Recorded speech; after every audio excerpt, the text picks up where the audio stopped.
نحمده ونصلي على رسوله الكريم أما بعد فأعوذ بالله من الشيطان الرجيم ما اتخذ الله من ولد وما كان معه من إله إذا لذهب كل إله بما خلق ولعلى بعضهم على بعض سبحان الله عما يصفون। সমস্ত প্রশংসা সমস্ত গুণগান সেই মহান রব্বুল আলামিনের জন্য যিনি আমাদেরকে এই সাপ্তাহিক কোরআনের তাফসিরের দার্সে উপস্থিত হওয়ার তৌফিক দান করেছেন। সেই মহান রব্বুল আলামিনের দরগাহে জানাই লাখো কোটি সুজুদ ও শুকরিয়া, আলহামদুলিল্লাহ। দুরুদ ও সালাম বর্ষিত হোক মানবতার মুক্তির দূত মুহাম্মদ সাল্লাল্লাহু আলাইহি ওয়াসাল্লামের উপর। সম্মানিত দিনী ভাইরা, আজকে আমরা সূরাতুল মুমিনুনের 91 নম্বর আয়াত থেকে এই সূরার শেষ নম্বর আয়াত 118 নম্বর আয়াত পর্যন্ত তাফসীর করব।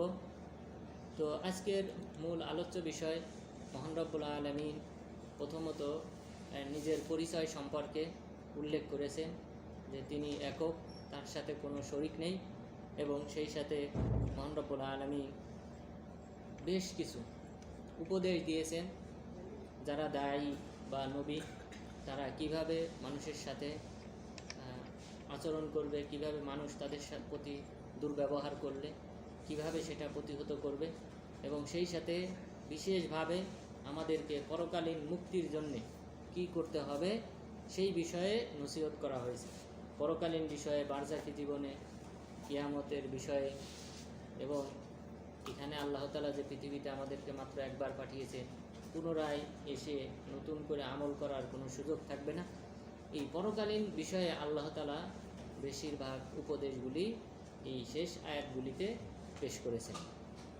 প্রথমত মহান রব্বুল আলামিন বললেন, মাত্তাখাযাল্লাহু মিন ওয়ালাদ ওয়া মা কানা মাআহু মিন ইলাহ। আল্লাহ তাআলা তিনি তার কোনো সন্তান গ্রহণ করেন নাই, তার কোনো সন্তান নেই এবং তার সাথে অন্য কোনো মাবুদও নেই, তিনি হলেন একক। তাহলে সন্তান নেই, অর্থাৎ মহান রব্বুল আলামিন বললেন লাম ইয়ালিদ, তিনি জন্ম দেন নাই, অর্থাৎ তার কোনো ছেলে নেই, মেয়ে নেই। ছেলে হিসেবে এই ছেলে, আল্লাহ তাআলার যে ছেলে আছে, এই আকীদা পোষণ করে ইহুদি এবং খ্রিস্টানরা। খ্রিস্টানরা মনে করে ঈসা আলাইহিস সালাম হলেন আল্লাহ তাআলার ছেলে, আর ইহুদিরা তারা মনে করে উযাইর আলাইহিস সালাম তিনি হলেন আল্লাহ তাআলার ছেলে। তাহলে ছেলে সাব্যস্ত করেছে ইহুদি এবং খ্রিস্টানরা, আর সেই সাথে মেয়ে, আল্লাহ তাআলার মেয়ে আছে এই কথা বলেছিল মক্কার কুরাইশরা বলেছিল যে আল্লাহ তাআলার মেয়ে হলেন ফেরেশতাগণ, যে সকল ফেরেশতারা আছে তারা হলেন আল্লাহ তাআলার মেয়ে। তাহলে প্রশ্ন আসতে পারে আল্লাহ তাআলার স্ত্রী কারা? মক্কার কুরাইশরা বলেছিল আল্লাহ তাআলার স্ত্রী হলেন সারাওয়াতুম মিনাল জিন, জিনদের মধ্য থেকে যারা নেতৃস্থানীয় জিন, সেই নেতৃস্থানীয় নারী জিনরা তারা হলো আল্লাহ তাআলার স্ত্রী, নাউযুবিল্লাহ। তাহলে এইভাবে আল্লাহ তাআলার ক্ষেত্রে বংশনামা বা সন্তান সাব্যস্ত করেছিল ইহুদি, খ্রিস্টান এবং সেই সাথে মুশরিকরা। আল্লাহ তাআলা বললেন মাত্তাখাযাল্লাহু মিন ওয়ালাদ, আল্লাহ তাআলা কোনো প্রকার সন্তান, ওয়ালাদ শব্দটা মুযাক্কার এবং মুআন্নাস তথা ছেলে মেয়ে উভয়ের ক্ষেত্রে প্রযোজ্য। আল্লাহ তাআলা বললেন আমি কোনো প্রকার সন্তান গ্রহণ করি নাই, ছেলে বা মেয়ে কোনো প্রকার সন্তান আমার নেই। ওয়া মা কানা মাআহু মিন ইলাহ, এবং তার সাথে তার সমপর্যায়ের কোনো মাবুদ নেই, অর্থাৎ যে ইবাদত পাওয়ার যোগ্য এমন কোনো মাবুদও নেই। তাহলে সন্তান এবং সেই সাথে কোনো প্রকার বংশনাম, এটা হলো আমরা মানুষ বা সৃষ্টিকুলের বৈশিষ্ট্য। সৃষ্টিকুলের বৈশিষ্ট্য হলো যে পৃথিবীতে আসবে, বড় হবে, বালেগ হবে, এরপর বিবাহ করবে, সংসারী জীবন করবে, এরপর সন্তান হবে, মেয়ে হবে। এইভাবে হলো মানুষ বা সৃষ্টিকুলের জীবনযাপন। মানুষ বলেন, পাখি বলেন, পশু বলেন, সবার জীবনযাপন কিন্তু এরকমভাবে যে সন্তান হয় তাদের। তো এই কারণে মানুষরা মনে করেছিল যে আল্লাহ তাআলারও এরকম সন্তান আছে, কিন্তু আল্লাহ তাআলা হলেন একক। কুল হুয়াল্লাহু আহাদ, তিনি হলেন আল্লাহ, যিনি হলেন এক, অদ্বিতীয়। তাহলে এক, এই শব্দের মাঝেই লুকায়িত রয়েছে যে আল্লাহ তাআলার কোনো ছেলে নেই, স্ত্রী নেই, মেয়ে নেই, যেহেতু তিনি একক, তার থেকে কোনো কিছু কি হয় না, বের হয় না। এরপর কোনো মাবুদ নেই। এই তাওহীদে রুবুবিয়্যাত আগের গত আলোচনা আমরা বলেছিলাম সায়াকুলুনা লিল্লাহ, যদি আপনি তাদেরকে জিজ্ঞাসা করেন যে আসমান জমিন কে সৃষ্টি করেছেন, তারা বলবে আল্লাহ।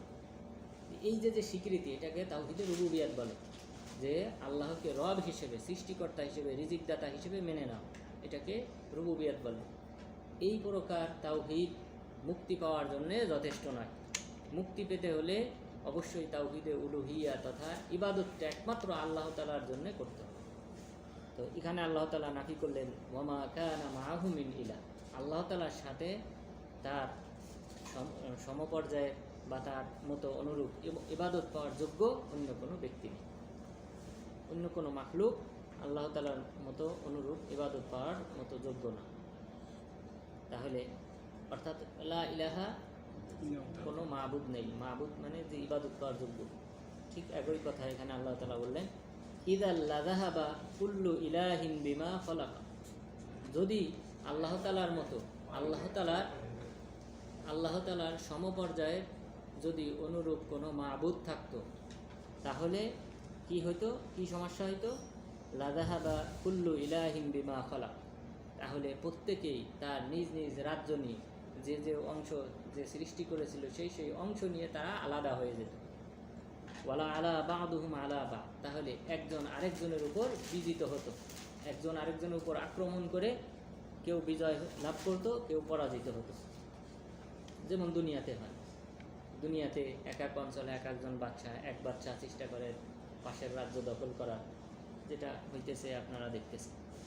তো পৃথিবী এরকম যদি একক সৃষ্টিকর্তা ব্যতীত, আল্লাহ তাআলা ব্যতীত যদি দ্বিতীয় কোনো সৃষ্টিকর্তা থাকতো, তাহলেও অনুরূপ আসমান জমিনেও অনুরূপ ফিতনা ফাসাদ ছড়িয়ে পড়ত।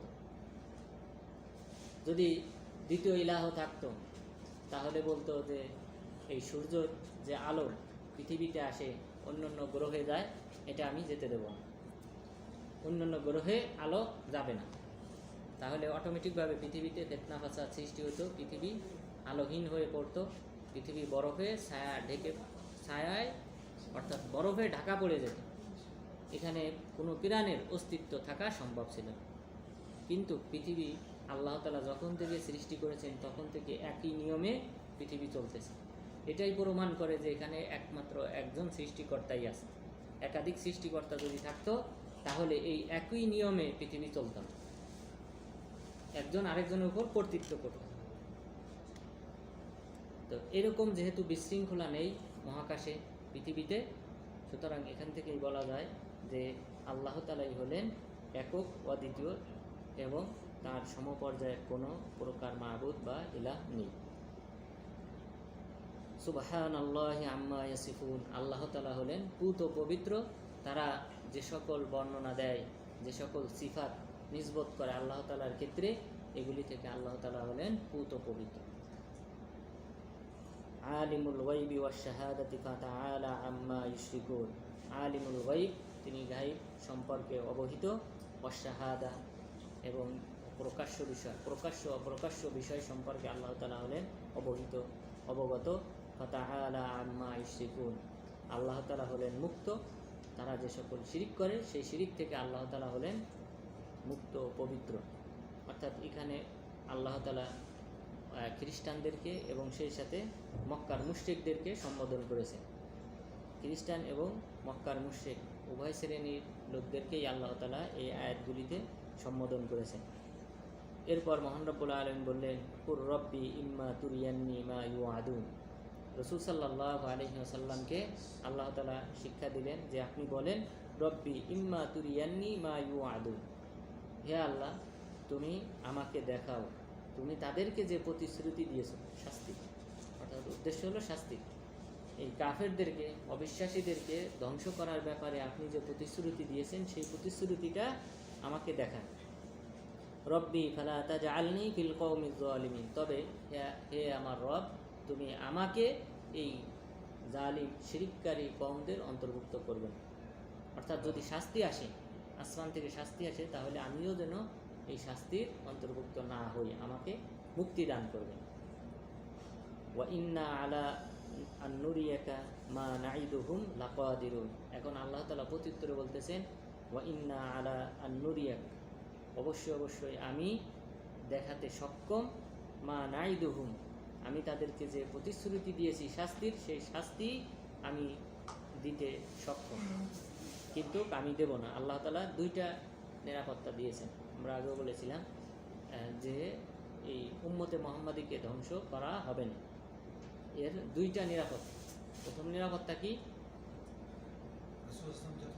জীবিত আছে। রাসূল সাল্লাল্লাহু আলাইহি ওয়াসাল্লাম যতদিন জীবিত থাকবেন ততদিন এই উম্মতের লোকদেরকে আল্লাহ তাআলা একবারে শাস্তি দিয়ে ধ্বংস করবেন না। এই নিরাপত্তা এখন আর নাই।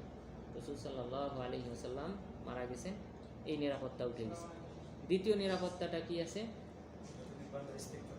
ইস্তেগফার। বান্দারা যদি ইস্তেগফার করে, আল্লাহর কাছে ক্ষমা প্রার্থনা করে, তাহলে এই অনুতপ্ত জাতিকে আল্লাহ তাআলা কখনো ধ্বংস করেন না।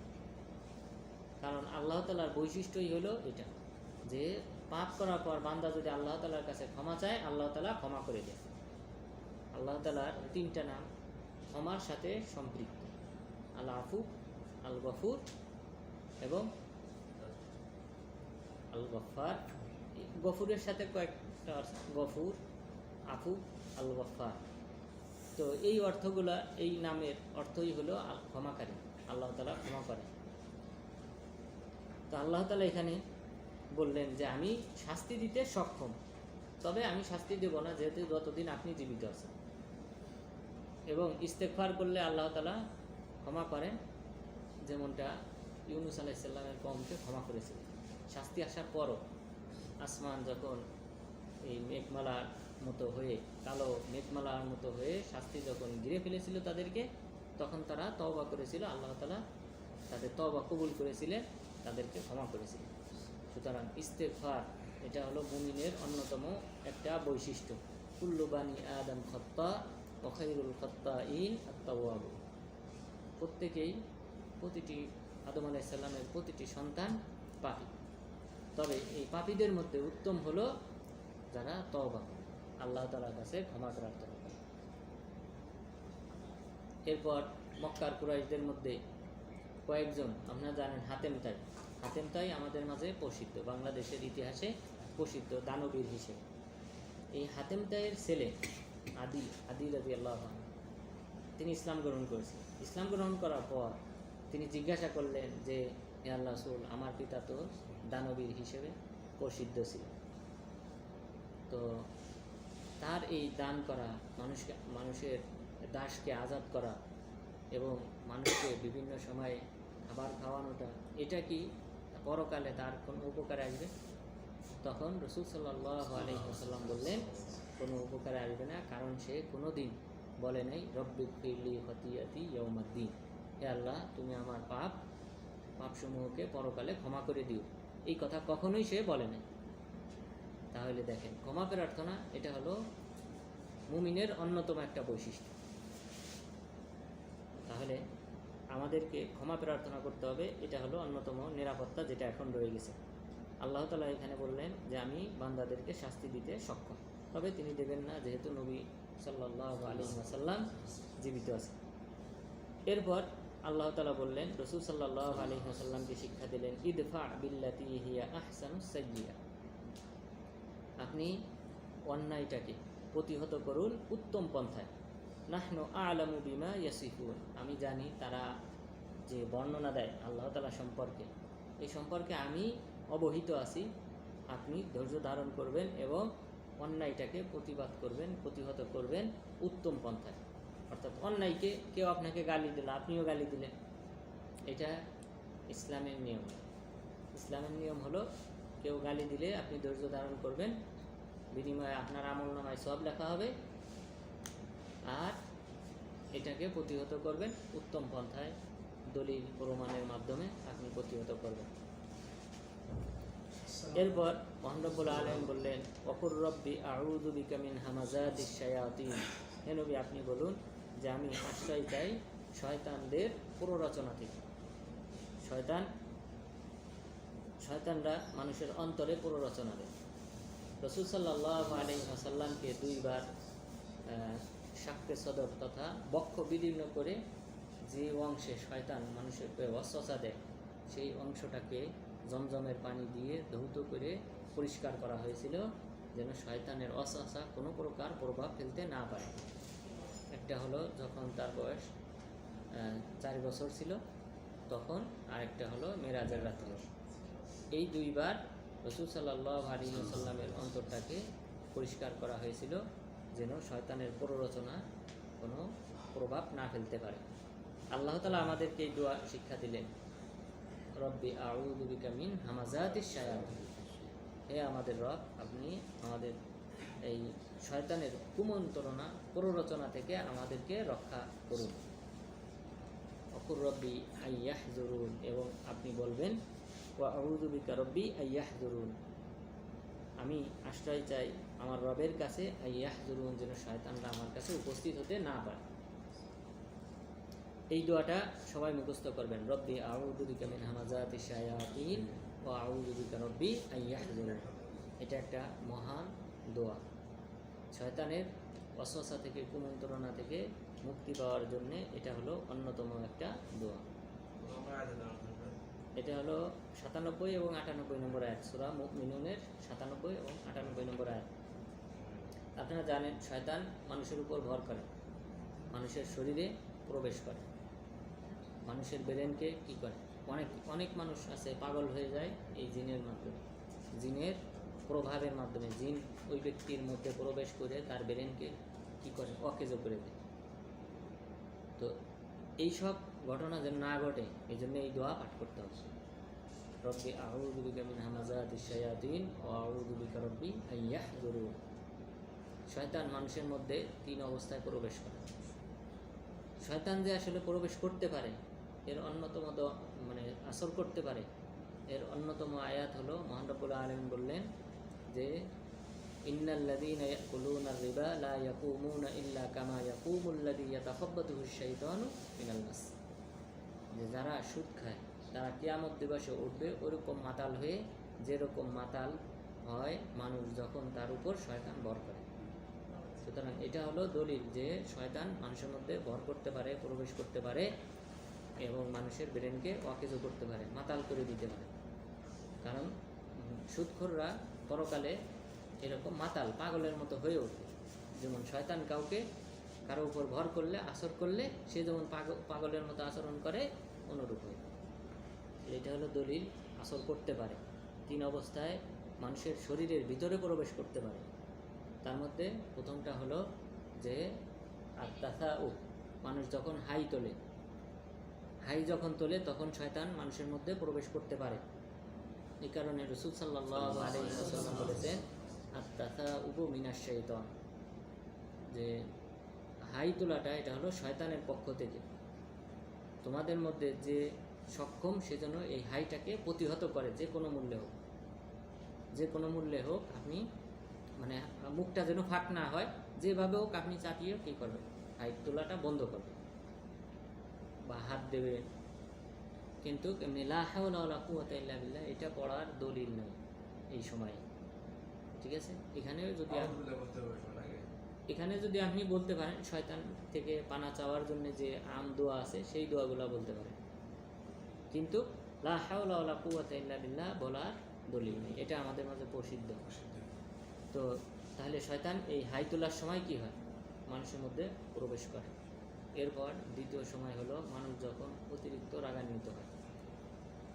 মানুষ যখন বেশি রাগান্বিত হয়ে যায় ওই সময় শয়তান এই সময়টাকে, এই মুহূর্তটাকে কাজে লাগায় এবং মানুষের মধ্যে প্রবেশ করে। রাসূল সাল্লাল্লাহু আলাইহি ওয়াসাল্লাম এই ব্যাপারে আমাদের ওই সময়, ওই মুহূর্তে বেশি রাগ হলে একটা দোয়া শিক্ষা দিয়েছেন। এই ব্যাপারে একজন সাহাবী তিনি বলতেছেন যে আমি এই মজলিসে বসা থাকা অবস্থায় দেখলাম যে 2 জন সাহাবী ইস্তাব্বান, একজন আরেকজনকে গালি দিতেছে, আর আরেকজনের ইনতাফাকাত আউদাজুহু, আরেকজনের এই গলার রাগে গলার রগগুলি ফুলে গেছে। তখন রাসূল সাল্লাল্লাহু আলাইহি ওয়াসাল্লাম বললেন ইন্নী আ'লামু কালিমাতান লাউ ক্বালাহা লা যাহাবা মা ইয়াজিদু, আমি একটা বাক্য জানি যে বাক্যটা যদি এই ব্যক্তি পাঠ করতো তাহলে তার থেকে শয়তান দূরে সরে যেত। তখন রাসূল সাল্লাল্লাহু আলাইহি ওয়াসাল্লাম বললেন ওই দোয়াটা, আউযু বিল্লাহি মিনাশ শাইতান, আমি শয়তান থেকে আশ্রয় চাই। এই বাক্যটা যদি ওই রাগের মুহূর্তে কোনো ব্যক্তি পাঠ করে তাহলে শয়তান তার থেকে দূরে সরে যাবে। তাহলে হাই তোলার সময় এবং অতি রাগান্বিত হওয়ার সময়, এবং আরেকটা হলো আরেক মুহূর্ত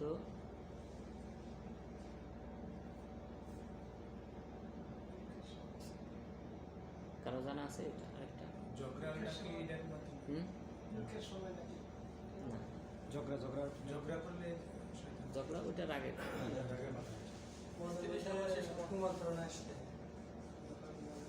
না, হাই তোলা না, না, মানে শরীরের ভিতরে প্রবেশ করে আসর করতে পারে।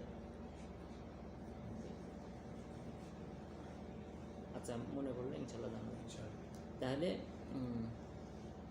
তাহলে এখানে এটা হলো দোয়া যে শয়তান, আর এই আয়াত থেকেও বোঝা যায় যে শয়তান মানুষের কাছে আসে, মানুষকে কুমন্ত্রণা দেয়, মানুষের ভিতরেও প্রবেশ করতে পারে।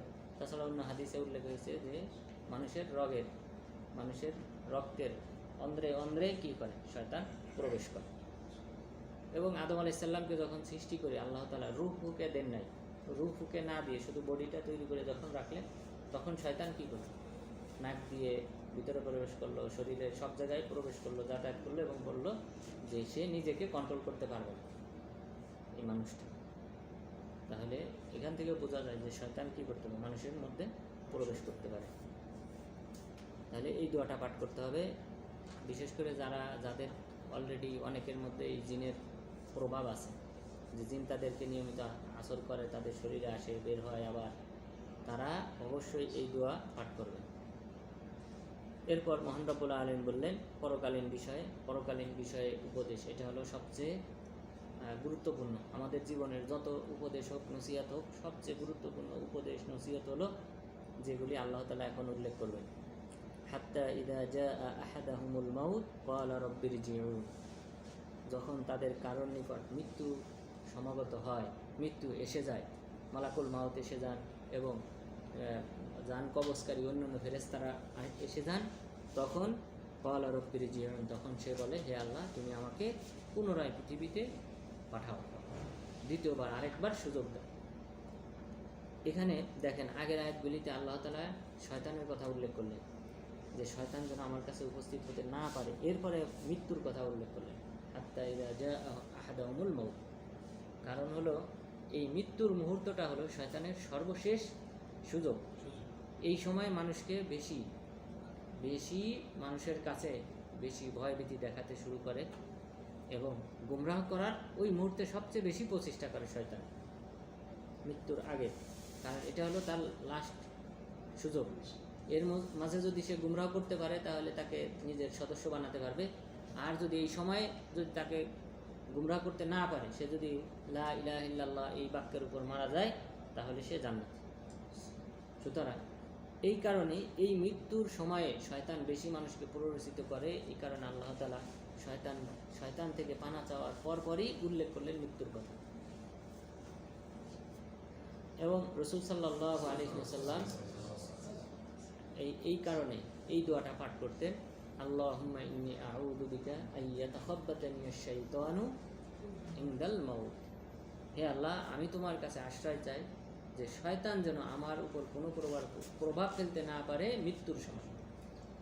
তাহলে এখান থেকে আমাদেরকে সতর্ক হইতে হবে যে মৃত্যুর আগে কিন্তু শয়তান সর্বোচ্চ প্রচেষ্টাটা করে। এই কারণে আমাদের কেউ যদি ওইরকম অন্তিম মুহূর্ত হয়, বা কেউ যদি আগে থেকে বুঝতে পারে যে তার মৃত্যু ঘনিয়ে এসেছে, ওই মুহূর্তে আরও বেশি বেশি আল্লাহ তাআলার জিকির পাঠ করা উচিত, এবং শয়তান থেকে পানা চাওয়ার যে দোয়া, এই দোয়াগুলি বেশি বেশি পাঠ করা দরকার। কারণ ওই মুহূর্তেই শয়তান সবচেয়ে বেশি, এমনকি দেখবেন আপনি যদি বেশি অসুস্থ হয়ে যান, ওই মুহূর্তে দেখবেন আপনার শয়তান বিভিন্ন বেশি ভয়ঙ্কর স্বপ্নগুলো আপনাকে দেখাতে শুরু করে। যদি কেউ বেশি অসুস্থ হয়ে পড়ে, বেশি দুর্বল হয়ে যায়, শারীরিকভাবে ওই সময়গুলোতে সে বেশি মানুষকে ধোঁকাগ্রস্ত করার চেষ্টা করে, দুশ্চিন্তায় ফেলে দেয়। এই কারণে আমাদেরকে বেশি বেশি এই দোয়া পাঠ করতে হবে। ক্বালা রব্বিরজিউন, হে আল্লাহ তুমি আমাকে ফিরিয়ে দাও। কেন ফিরিয়ে দেব? লাআল্লি আ'মালু সালিহান ফীমা তারাকতু, কারণ আমি যেন আমার ভালো আমলগুলি আমি যেন করে আসতে পারি। ফীমা তারাকতু, অতীত দিনগুলিতে যে আমি ভালো কাজ করি নাই, সেই ভালো কাজগুলি যেন আমি করতে পারি, আমাকে পুনরায় আবার সুযোগ দান করুন। আল্লাহ তাআলা কি বলবেন? কাল্লা ইন্নাহা কালিমাতুন হুয়া কাইলুহা, কখনোই না, এটা হলো তার মুখের কথা, কথার কথা। সে শুধু তার কথার কথা বলতেছে যে সে পুনরায় তাকে ফিরিয়ে দিলে সে সৎ আমল করবে, কিন্তু তাকে যদি পুনরায় দ্বিতীয় জীবন দান করা হয় তবুও সে এই অন্যায় কাজের উপর লিপ্ত থাকবে। ওমি ওয়ারাইহিম বারযাখুন ইলা ইয়াউমি ইউবআসুন, এবং তাদের জন্য রয়েছে পর্দার আড়াল, ইলা ইয়াউমি ইউবআসুন, পুনরুত্থান দিবস পর্যন্ত। তার মানে পুনরুত্থান দিবস পর্যন্ত তারা এই কবর বারজাকি জীবনে থাকবে। এটাই বারজাক শব্দ এখানে ব্যবহার হয়েছে। বারজাক মানে আড়াল বা বাধা, অর্থাৎ দুনিয়াতে আর ফিরে আসার কোনো সুযোগ থাকবে না, ইলা ইয়াউমি ইউবআসুন, পুনরুত্থান দিবস পর্যন্ত। তাহলে দেখেন এখানে আল্লাহ তাআলা স্পষ্টভাবে বললেন যে তারা সুযোগ চাবে, কিন্তু সুযোগ দেওয়া হবে না কতদিন পর্যন্ত? পুনরুত্থান দিবস, অর্থাৎ হিসাব নিকাশ। দ্বিতীয় যে সিংহায় ফুৎকার দেওয়া হবে, দ্বিতীয় সিংহায় ফুৎকার দেওয়ার পর মানুষ সবাই এই জমিন থেকে উঠবে। জমিন থেকে উঠবে, এই উঠাটা হবে, এই যে জীবনটা, এই জীবনটা হবে হিসাব নিকাশে। তো ওই পর্যন্ত তাদেরকে আড়াল করে রাখা হবে, তাদেরকে আর পৃথিবীতে ফিরে আসার সুযোগ দেওয়া হবে না। কিন্তু শিয়ারা, তাদের আকীদা হলো রজা। এখানে দেখেন রজা কি করা হয়েছে, যে পুনরুত্থান, পুনরায় ফিরে আসার কোনো সুযোগ নেই দুনিয়াতে। কিন্তু বর্তমান শিয়ারা বিশ্বাস করে যে তাদের ইমামরা, তাদের যে 12 ইমাম বিশ্বাসী 12 ইমাম, আলী রাদিয়াল্লাহু আনহু সহ, হাসান হুসাইন রাদিয়াল্লাহু আনহু এবং আরও বাকি যে ইমামরা আছেন তারা সহ সবাই আসবেন, এবং তাদের কাজ হবে ওই কিয়ামতের আগে আসার কাজ হবে আবু বকর রাদিয়াল্লাহু আনহু এবং ওমর রাদিয়াল্লাহু আনহু, যারা দুইজন রাসূল সাল্লাল্লাহু আলাইহি ওয়াসাল্লামের পাশে কবরস্থ হয়েছেন, তাদেরকে প্রতিদিন কবর থেকে তুলে 1000 বার ফাঁসিতে ঝুলানো। এই হবে তাদের ইমামদের কার্যক্রম। এই আকীদা পোষণ করে তারা, মানে হিংসা বিদ্বেষ এতটাই তাদের অন্তরে গেঁথে রয়েছে যে সেই যুগ যুগ ধরে আলী রাদিয়াল্লাহু আনহুর যুগ থেকে নিয়ে এখন পর্যন্ত তারা এই হিংসা বিদ্বেষ নিজেদের মাঝে বহন করে। যে আলী রাদিয়াল্লাহু, আবু বকর রাদিয়াল্লাহু আনহু, ওমর রাদিয়াল্লাহু আনহু, ওসমান রাদিয়াল্লাহু আনহু, তারা ক্ষমতা অবৈধভাবে দখল করেছে, উপযুক্ত ছিলেন আলী রাদিয়াল্লাহু আনহু। অথচ যদি আপনারা হাদিস দেখেন, রাসূল সাল্লাল্লাহু আলাইহি ওয়াসাল্লাম সব সময় আবু বকর, ওমর রাদিয়াল্লাহু আনহু এই দুইজনের নাম সব সময় বেশি উল্লেখ করেন। এমনকি যখন বললেন, একটা হাদিস শোনালেন যে কিয়ামতের পূর্বে যে যখন বাঘে যখন শিকার করবে, ছাগল শিকার করবে, তখন ছাগল কথা বলবে যে এমন এক সময় আসবে যে সময় আমাকে না, এই রাখাল একটা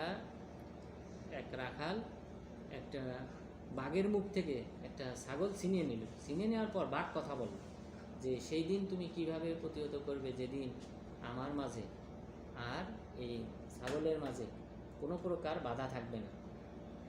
তো এখানে বাঘে কথা বললো। আরেক হাদিসে, এই একই হাদিসে রাসূল সাল্লাল্লাহু আলাইহি ওয়াসাল্লাম বললেন, এক ব্যক্তি গরুর উপর চলল। তো গরু তো চড়ার জন্য না, চাষাবাদের জন্য। তখন গরু কথা বললো যে আমাকে এই জন্য সৃষ্টি করা হয় না, আমাকে সৃষ্টি করা হয়েছে চাষাবাদের জন্য। এই হাদিস বলার পর রাসূল সাল্লাল্লাহু আলাইহি ওয়াসাল্লাম বললেন, আমার এই কথার উপর ঈমান এনেছে আবু বকর এবং ওমর রাদিয়াল্লাহু আনহু। তারা ওই মজলিসে ছিলেন না। মজলিসে ছিলেন না, কিন্তু তারা ঈমান আনলেন কিভাবে? অর্থাৎ যদি তাদের কানে পৌঁছায় যে আমি বলেছি এই কথা, তাহলে তারা অবশ্যই বিশ্বাস করবে।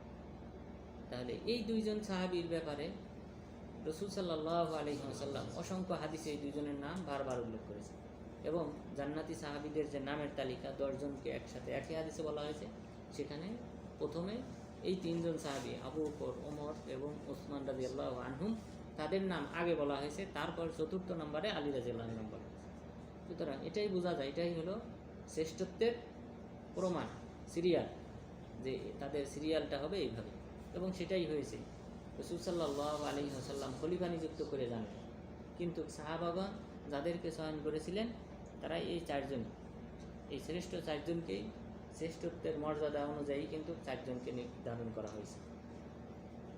সুতরাং এই শিয়াদের যে আকিদা, যে পুনরায় আবার তাদেরকে আসার সুযোগ দেওয়া হবে, এটা ভ্রান্ত আকিদা। কারণ আল্লাহ তাআলা এখানে এদেরকে ফিরে আসার জন্য, এই যে মানুষ যে আহ্বান করবে, হে আল্লাহ আমাকে পুনরায় পাঠাও আমল করার জন্য, এটা তো খারাপ ব্যক্তিরা। এখানে যে আয়াতে যাদেরকে কথা বলা হলো, এটা খারাপদেরকে ফিরে আসার সুযোগ দেওয়া হবে না। ঠিক অনুরূপভাবে মুমিনদেরকেও সুযোগ দেওয়া হবে না। কারণ আপনারা জানেন, যারা আল্লাহর রাস্তায় জিহাদ করে মারা যায়, আল্লাহর রাস্তায় জিহাদ করে যারা মারা যাবে, তারা আল্লাহর কাছে কি চায়? তারা কি চায়? তারা বারবার শুধু অনুরোধ করবে যে আল্লাহ আমাদেরকে পুনরায় আরেকবার পৃথিবীতে যাওয়ার সুযোগ দাও, আমরা তাদের সাথে যুদ্ধ করে আবার শহীদ হব। তো যদি কেউ পৃথিবীতে ফিরে আসার উপযুক্ত হতো, শহীদরাই হইতেন। কিন্তু আল্লাহ তাআলা, কারণ তাদের উদ্দেশ্য ছিল দিন প্রতিষ্ঠা করা, এবং দিন প্রতিষ্ঠার জন্যই তারা জীবন বিলিয়ে দিয়েছে। যদি পুনরায় পৃথিবীতে ফিরে আসার সুযোগ পেতেন, তাহলে তারাই প্রথম পেতেন, কিন্তু আল্লাহ তাআলা তাদেরকে সেই সুযোগ দেবেন। তাহলে এখান থেকেই বোঝা যায়, ভালো ব্যক্তি হোক, মুমিন হোক, কাফের হোক, কাউকেই আল্লাহ তাআলা পুনরায় পৃথিবীতে আমল করার আর সুযোগ দেবেন না। শুধু একবারে সর্বশেষ পুনরুত্থান দিবসে তাদেরকে উঠানো হবে। এরপর এখান থেকেই আমাদেরকে শিক্ষা নিতে হবে যে এখনই